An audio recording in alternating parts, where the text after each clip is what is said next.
Hello friends, आज हम एक बहुत सेंसिटिव टॉपिक के बारे में बात करने वाले हैं जो अगर आप किसी मेल या फीमेल के पर्सपेक्टिव से देखोगे तो आपको ये वीडियो समझना बहुत मुश्किल हो जाएगा। मेरे कहने का मतलब ये है कि अगर आप ये वीडियो सही या गलत के पर्सपेक्टिव से देखते हो तो आज आप एक ऐसी पॉसिबिलिटी के बारे में जान पाओगे जिसके बारे में शायद आपको कोई अंदाजा भी नहीं होगा। आज हम बात करने वाले हैं डोमेस्टिक वायलेंस के बारे में, लेकिन डोमेस्टिक वायलेंस ऑन फीमेल्स नहीं, बल्कि आज हम आपको डोमेस्टिक वायलेंस ऑन मेल्स के बारे में बताने वाले हैं। जी हाँ, ये सच है और आज की वीडियो में हम ऐसे ही कुछ डेटा और फैक्ट्स के आधार पर हमारी सोसाइटी में चल रही मैरिजेस की एक बहुत बड़ी प्रॉब्लम को आपके सामने लाने की कोशिश की है। डोमेस्टिक वायलेंस का मतलब होता है घरेलू हिंसा, चाहे वो कोई भी मैनर में हो, वो शारीरिक हिंसा हो या मानसिक हिंसा हो। घरेलू हिंसा को डोमेस्टिक वायलेंस बोलते हैं। आज इतने वर्षों के बाद आज भी हमारे देश में ऐसी कई सारी जगहें हैं जहां दहेज प्रथा मनाई जाती है और दहेज न मिलने पर फीमेल्स को एक्सप्लॉइट भी किया जाता है। ऐसी कई सारी घटनाएं हर साल हमारे देश में रिपोर्ट की जाती हैं। ऐसे में हमारे देश में उन दोषियों को सजा दिलाने के लिए बहुत सख्त कानून मौजूद हैं, जिसकी वजह से कई सारी ऐसी परेशान फीमेल्स को उनकी एक्सप्लॉइटिंग फैमिली से छुटकारा मिला है। ऐसे केसेस में इन फीमेल्स को सबसे इफेक्टिव तरीके से जो लॉ हेल्प करता है उसे हम 498A के नाम से जानते हैं। हर साल दहेज से पीड़ित कई महिलाओं को अंडर सेक्शन 498A के तहत उन्हें जस्टिस मिलता है, पर हाल ही में देखा गया है कि कुछ फीमेल्स ने इस लॉ का मिसयूज करके अपने पार्टनर्स को और उनकी फैमिलीज को ही एक्सप्लॉइट करना चालू कर दिया है। दरअसल देखा गया है कि जब कोई फीमेल अपने फेलो पार्टनर के साथ किसी भी कारण से नहीं रहना चाहती है तो खुद डाइवोर्स के लिए अप्लाई करने के बजाय वो अपने पार्टनर को डाइवोर्स के लिए अप्लाई करने के लिए फोर्स करती है, क्योंकि खुद अप्लाई करने पर उन्हें कोई कंपनसेशन नहीं मिलेगा।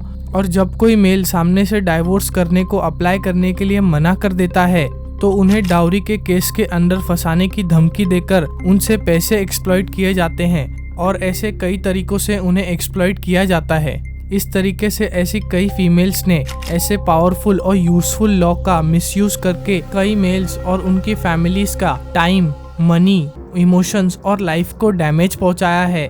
ऐसे कई सारे मेल्स हैं जिन्होंने कुछ नहीं कर पाने पर सुसाइड भी कर लिया है। पहले 498A के तहत अगर कोई फीमेल अपने पार्टनर या उसके परिजनों के ऊपर कोई केस करती है तो उन्हें डायरेक्ट अरेस्ट कर लिया जाता था, पर सेक्शन 498A के अंडर जब कोर्ट्स को ये रियलाइज होने लगा कि कुछ फीमेल्स उनकी सेफ्टी के लिए बनाए गए कानूनों का यूज करके लोगों को एक्सप्लॉइट कर रही हैं, तो इसके अंडर यूपी हाई कोर्ट में कई सारे चेंजेस लाए गए, जिसमें जब तक कोई सिचुएशन गंभीर ना हो तब तक कोई डायरेक्ट अरेस्ट नहीं होगा।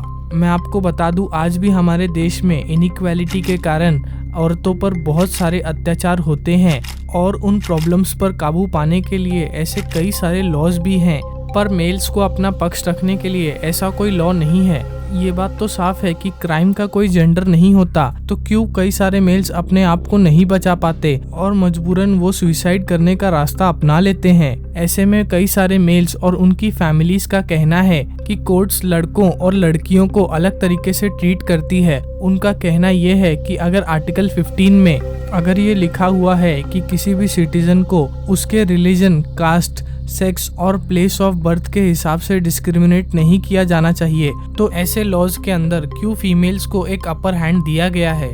उनका ये भी कहना है कि क्यों कोर्ट्स जेंडर बेस्ड डिस्क्रिमिनेशन करती हैं। तो इस पर जब एक्सपर्ट्स को इस बारे में पूछा गया कि क्यों इस पर ऐसा कोई लॉ नहीं है, तब उन्होंने बताया कि मेल्स पर जो डोमेस्टिक वायलेंस होती है, उनकी फैमिलीज के ऊपर जो डोमेस्टिक वायलेंस होती है, उसके बारे में ऐसा कोई डेटा मौजूद नहीं है, ऐसे कोई नंबर ऑफ केसेस या स्टेटिस्टिक्स मौजूद नहीं है जिसके ऊपर ऐसा कोई लॉ बनाया जा सके।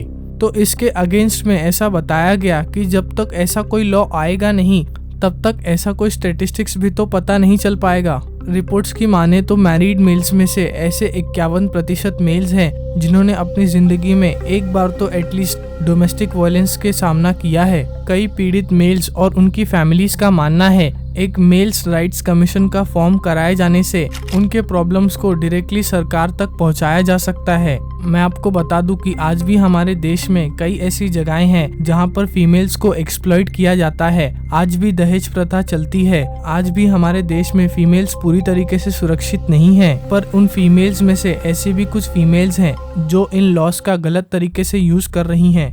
हमारा इस वीडियो को बनाने का उद्देश्य किसी की भावनाओं को ठेस पहुंचाने का नहीं है। हमने बस लोगों को ऐसी सच्चाई बताने की कोशिश की है जिसके बारे में लोगों को ज्यादा नहीं पता है। इसके साथ ही इस बात की उम्मीद करते हुए कि हमारे देश में ऐसे मामलों में सजा लिंग के आधार पर नहीं, सही और गलत के आधार पर दी जाएगी। इस उम्मीद के साथ हम आपसे अलविदा लेते हैं। अगर आपको हमारी वीडियो से कुछ सीखने को मिला तो लाइक करें, हमारे चैनल को सब्सक्राइब करें। फिर मिलेंगे किसी और नई वीडियो में किसी और नए टॉपिक के साथ। तब तक के लिए जय हिंद, जय भारत, वंदे मातरम।